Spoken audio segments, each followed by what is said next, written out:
It's not often a stock plummets after they beat analyst consensus on the top and bottom lines, but that's exactly what happened with Slack. Slack stock slipped nearly 20% after earnings were released.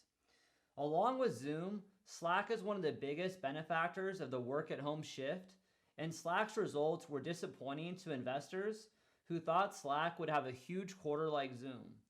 Slack failed to generate the growth spike that other work from home stocks have reported.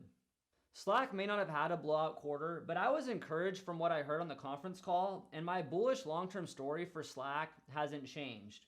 In this video, I wanted to give you my key takeaways from Slack's Q2 earnings and my updated valuation of how much I believe Slack stock is worth with the results of Q1 and Q2 now reported. If you'd like to see more valuations and videos like this one, I'd appreciate if you like this video and subscribe to my channel. It helps a lot.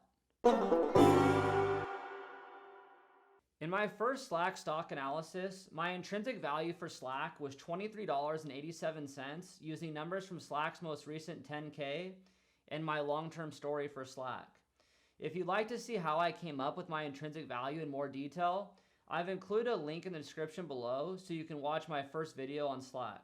In that video, I noted that the biggest market cap enterprise software companies have a much higher average revenue per user than Slack, and that Slack would need to come up with new innovations to increase their ARPU.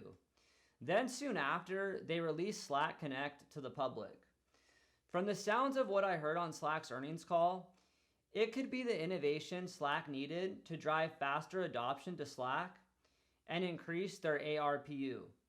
I think the long-term potential of Slack Connect should be the biggest takeaway from Q2 earnings. There's 3 reasons why I think investors should be excited about Slack Connect.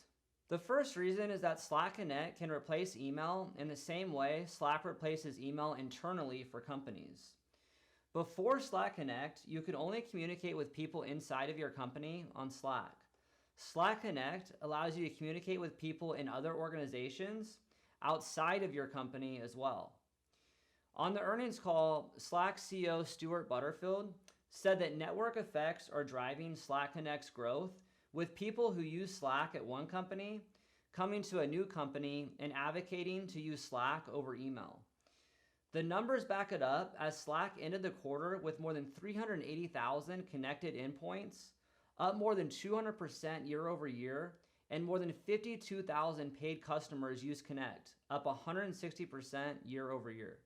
The second reason investors should be excited about Slack Connect is because it improves the value proposition of Slack. Before Slack Connect, Slack was a productivity tool within your company. Now companies are using Slack Connect within their sales process. Here's how Butterfield put it. The other reason why I like this use case is because there's an argument for buy Slack, get revenue, which is different than buy Slack, get productivity. I'm 100% sure that the ROI on the productivity sale is massive, like 100 times or something like that.